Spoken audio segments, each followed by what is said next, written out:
Manos e manas, eu quero lembrar mais uma vez o nome da irmã Marlene Soares, mas a gente tem sempre muita preocupação, né, irmãos, quando eu uso às vezes o vídeo para mencionar o nome de alguns irmãos, porque parece que há outros que não têm a mesma importância. Não é isso, é porque nós estamos nos aproximando do nosso aniversário, né? E a irmã Marlene, aquilo que eu citei no vídeo de ontem, é uma pessoa assim, muito ligada à nossa história, porque foi numa casa de propriedade dela, né, onde toda a história da nossa igreja oficialmente começou, né? Foi um espaço que nós conseguimos para ter onde nós nos reunirmos. E sempre fomos ligados à família, a família também estava ligada a uma família da igreja, levou um bom tempo para que ela pudesse um dia se decidir, a sua filha veio antes, e isso marca a nossa história, né? Então, quando ela está agora enferma, como já falei ontem, internada por causa da Covid-19, a gente fica preocupado, né?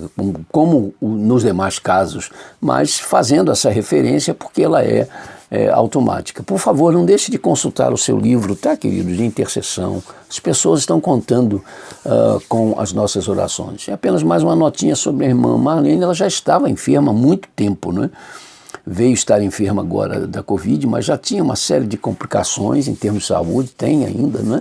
E já há muito tempo que ela já não vinha à nossa igreja exatamente limitada, né? Por suas limitações físicas em termos também de enfermidade. Mas sempre foi uma pessoa que teve um lugar e continua tendo um lugar especial, não é? Dentro da nossa história. Quando entramos na cozinha, o que de repente nos chama mais atenção? O forno micro-ondas, o liquidificador, o fogão, a geladeira. Quantas vezes já nos chamou a atenção a faca? A faca de cortar o pão ou a faca de cortar a carne, quando se tem carne para cortar.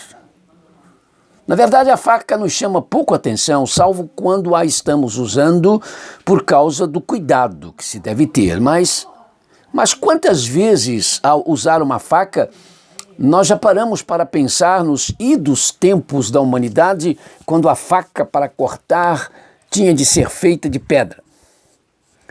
Imaginemos a dificuldade em fazer algo de pedra para cortar e a dificuldade para manusear tal coisa. Eu estava relendo, na verdade, um livro do Hans Staden, que é tido como o primeiro protestante que pisou em terras brasileiras. Ele não veio como missionário, ele era um luterano e veio para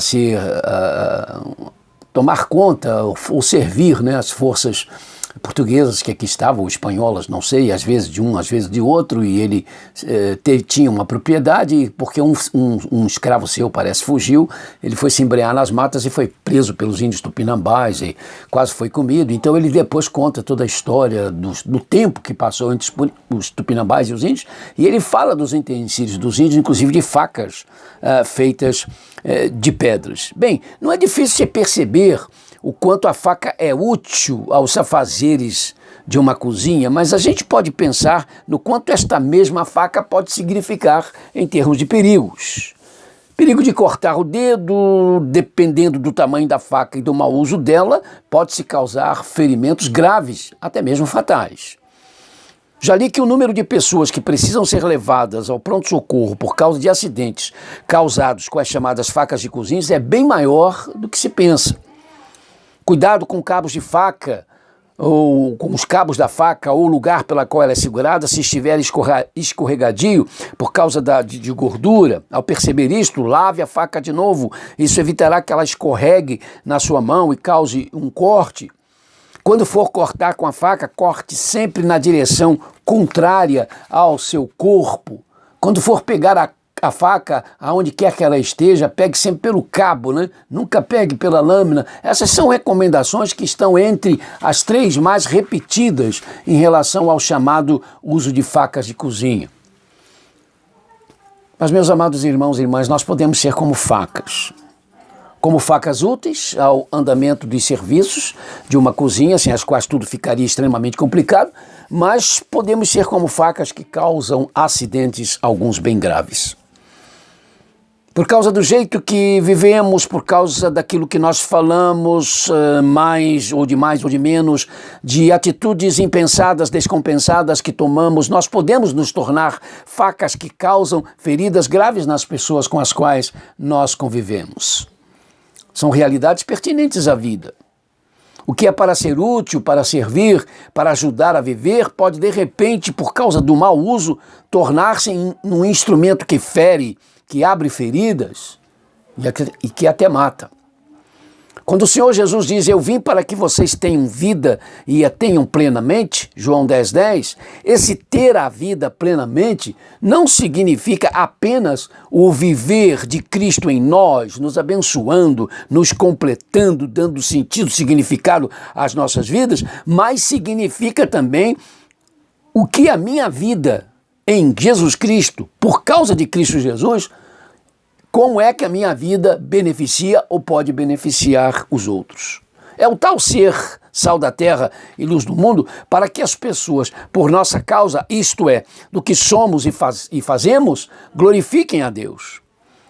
Então não dá para sermos facas que ferem, não mesmo, a menos que o Senhor Jesus não esteja sendo o Senhor da vida, da nossa história. Temos de ser facas que possam ser usadas pelo Espírito de Deus para cortar males ou para picar o tempero que vão fazer de nós o bom tempero. Às vezes não paramos para pensar que as vitórias maravilhosas ou as derrotas desastrosas que nós temos no nosso dia a dia ou na nossa vida ou no nosso caminhar podem ter a ver com a maneira pela qual estamos como corpos e almas sendo facas. Nas mãos de Deus, sempre cortando o que se deve cortar e como se deve cortar, mas nas mãos que não são as mãos de Deus, que não são as mãos do Senhor Jesus, que diz ter suas ovelhas em sua mão, nós podemos nos tornar facas para ferir, até matar. Ó Senhor, vê quão grande é o mar e o quanto as suas ondas me balançam, podem me tornar uma faca perigosa. Mas porque Jesus vem para o meu pequeno e frágil barco, quando eu tiver de ser uma faca, serei para ser usada para preparar coisas boas com a tua ajuda. É também hoje a nossa oração.